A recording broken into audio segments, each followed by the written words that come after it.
ये सूरत हाल जो वार की बनी हुई है, ये अनयूजुअल सर्कमस्टांसेस हैं। अगर विजिट वीज़ा आप अप्लाई करना चाह रहे हैं, वीज़े के ऊपर रिस्ट्रिक्शंस लगाई जाएं या बैन लगाए जाएं, तो वो डायरेक्ट इम्पैक्ट होता है। हाँ, ये हो सकता है कि जिस कंट्री के साथ उनकी वार चल रही हो। बिस्मिल्लाहिर्रहमानिर्रहीम। आजकल जो ईरान और अमेरिका की जो जंग की सूरत हाल चल रही है, इस हवाले से बहुत सारे क्लाइंट जो हैं वो फ़ोन करके ये पूछ रहे होते हैं कि इन हालात में हम यूके का या यूएसए का या कनाडा का वीज़ा हम अप्लाई करें या ना करें। तो उस हवाले से ये वीडियो मैंने बनाई है कि ये सूरत हाल जो वार की बनी हुई है, ये अनयूजुअल सर्कमस्टांसेस हैं। तो इसमें आपको अगर विज़िट वीज़ा आप अप्लाई करना चाह रहे हैं, तो उस हवाले से आपको क्या करना चाहिए। तो इमिग्रेशन और बाकी सारी चीज़ें जो हैं वो तो उसी तरह चल रही होती हैं। तो इसका क्योंकि ये शॉर्ट टर्म इम्पैक्ट आता है, तो ये विज़िट वीज़े के ऊपर जो है फ़ौरन इसका इम्पैक्ट आ रहा होता है। तो इसमें सबसे पहले तो मैं ये क्लियर कर दूँ कि इसमें जो है वो कोई भी जो वार की सिचुएशन बनी हुई है, इसका कोई भी डायरेक्ट इम्पैक्ट नहीं है, क्योंकि डायरेक्ट इम्पैक्ट तब होता है जब कोई किसी कंट्री की पॉलिसीज़ जो है वो चेंज हों या वीज़े के ऊपर रिस्ट्रिक्शंस लगाई जाएँ या बैन लगाए जाएँ, तो वो डायरेक्ट इम्पैक्ट होता है। लेकिन इस तरह का कोई भी इम्पैक्ट अभी तक किसी भी कंट्री की तरफ से देखने में नहीं आया। हाँ, ये हो सकता है कि जिस कंट्री के साथ उनकी वॉर चल रही हो, तो उस कंट्री से अगर कोई ट्रैवल करना चाह रहा हो, तो उसके लिए जो है वो मुश्किल हो। तो इसमें कुछ चीज़ें हैं जो आपको मैं बताना चाहूँगा। सबसे पहले तो इसमें ये है कि अपॉइंटमेंट्स जो हैं, इसका लोग पूछ रहे हैं कि अपॉइंटमेंट्स जो है इजीली मिल जाती हैं या नहीं।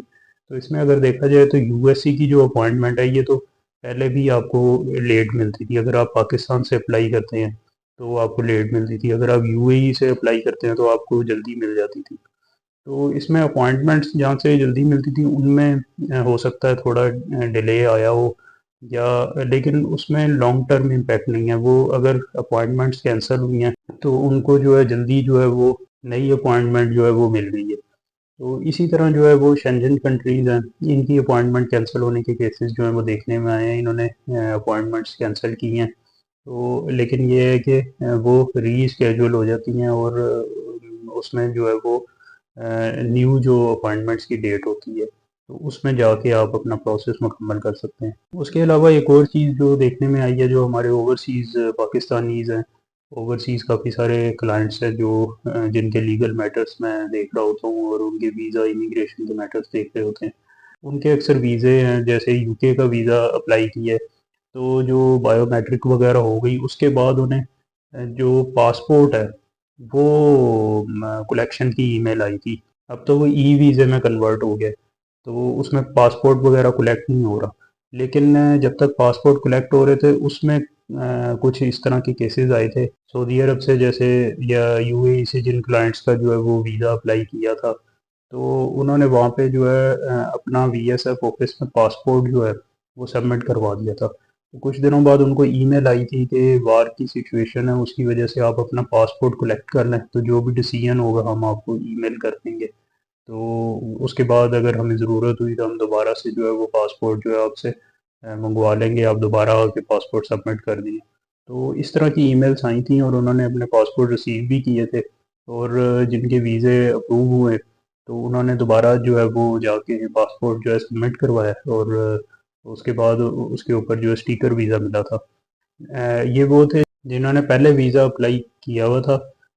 उस वक्त अभी ई वीज़ा स्टार्ट नहीं हुआ था, लेकिन अब ई वीज़ा स्टार्ट हो गया है चूँकि, तो अब जो है वो पासपोर्ट वैसे ही सबमिट नहीं हो रहा। तो इसमें अगर ओवरऑल देखा जाए तो कोई वार का डायरेक्ट इम्पैक्ट इस तरह नहीं आया कि आप सिर्फ इस वजह से कि वार वाली सिचुएशन बनी हुई है और उस वजह से आप वीज़ा अप्लाई ना करें। हाँ, ये है कि अगर आपकी प्रोफाइल अपनी जो है वो साथ नहीं दे रही और प्रोफाइल जो है वो सपोर्ट नहीं कर रही कि उसके ऊपर जो है वीज़ा अप्लाई किया जाए, तो फिर आप ज़रूर रुकें। लेकिन सिर्फ वार को देखते हुए जो है वो रुकने की ज़रूरत नहीं है, क्योंकि इसमें अगर अपॉइंटमेंट्स में डिले आता भी है तो वो रीशेड्यूल हो जाती है, और वो भी सब कंट्रीज़ में नहीं हो रहा। शेंजन कंट्रीज़ में ज़्यादातर इस तरह के केसेस देखने में आए हैं। उसके अलावा बाकी कंट्रीज़ जो उनकी अपॉइंटमेंट जो है वो तकरीबन टाइम पे ही चल रही है। है।